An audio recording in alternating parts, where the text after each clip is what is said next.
Calabookas Think Future. So too often, a lot of decisions are made either by corporates or governments, institutions, organizations, whatever. Too many of these decisions are made without thinking through the ultimate consequences of the decisions. Now, in some ways, these decisions are made based on what I was mentioning before of subjective reality. So people make a lot of decisions based on subjective reality, what they think is going to happen, not what will actually happen, but what they think is going to happen. They look at it in kind of a myopic way and they say, if I make this decision, then this will occur. It's like an if-then analysis, right? If I do this, then this will happen. And that's where it ends. They don't think beyond that part. It's kind of like what I was thinking about. Let's say, for example, Canada. They put taxes on cigarettes, right? They put taxes on cigarettes. And every time they needed more money, they would increase the tax on cigarettes because they figured, well, smokers are already addicted and they're going to just pay more. They're okay with paying more. If they're paying $7 a pack, then they'll pay $12 a pack. They'll pay $15 a pack. There's probably no maximum amount that they will pay if they're so addicted to this, and we can just continue to increase and increase and increase the taxes on these things to make more money off it, right? That's the decision that's made because they figure, oh, all we have to do is increase the taxes. Well, if you think about it a little further, if you go and look at the unintended consequences in addition to the intended consequences, if you think a little further out, if you look at the consequences of your actions, of your decisions, because a lot of times people don't look beyond the initial consequences of the actions. They think, if I do this, then this will happen. But they don't look at, well, if I do this, then this will happen, and then tons of other things will happen, right? It's kind of like, so if you increase the taxes on cigarettes in Canada, guess what happened? Smuggling increased. It got more expensive to buy cigarettes, so smuggling increased. And what they did in order to reduce the amount of smuggling is that they cut taxes on cigarettes, which is probably the only time I've ever heard in my entire life that they cut taxes on cigarettes.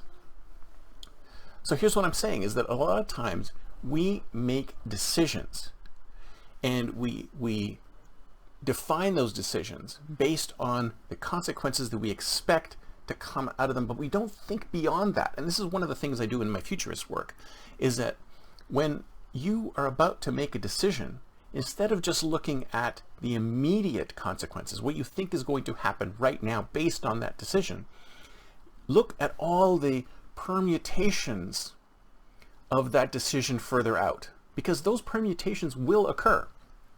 Another example, New York State increases its taxes because it thinks it needs more money. It needs more money for this, needs more money for that, and people will be willing to pay more to get whatever services they're getting.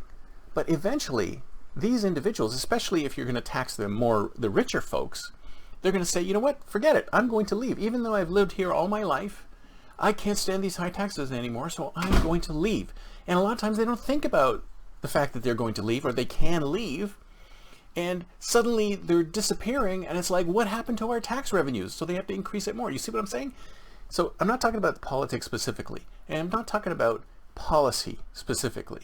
I'm talking about looking further out than just the immediate consequences of your actions and your decisions, right? And some people can say, well, you know, how am I going to know that these things are going to happen? How am I going to know that these things are going to happen? But what's funny is that you can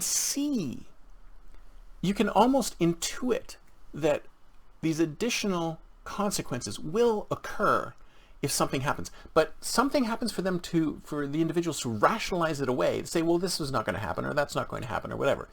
But you have to leave your mind open to the possibility that all of those things could happen, and at least account for them in the decision-making process. So when you're in the decision-making process, if you're saying to yourself, I need to do this, I need to do this, or I need to make this kind of decision, at least don't stop at what you feel the results of that decision will be. Go beyond that. Think further out. Think 1, 2, 3, 4, 5 levels of consequences which could occur. And this is part of the futurism work that I do and the scenario building, etc., where you look at the decision that you're about to make and you map out possible future consequences of these decisions. And some of these possible future consequences are obviously going to be more likely than others. And you have to look at that and say to yourself, do I still want to make the decision based on the probability that these consequences could occur? Because if you ask me, the biggest downside of almost every decision that's made is the unintended consequences. I mean, you'd think that we'd watched enough fantasy movies where the genie gives you 3 wishes and you know that those wishes are going to backfire. You know that those wishes are going to backfire. And it's the same with your decision. Have you looked at all the possible permutations? Have you looked at the probabilities of what might occur, both in objective reality and in subjective realities that are similar to yours, based on the decision that you're about to make? And if you haven't, why not? Take a look further out, and make those decisions with the full knowledge of the possible consequences of your actions.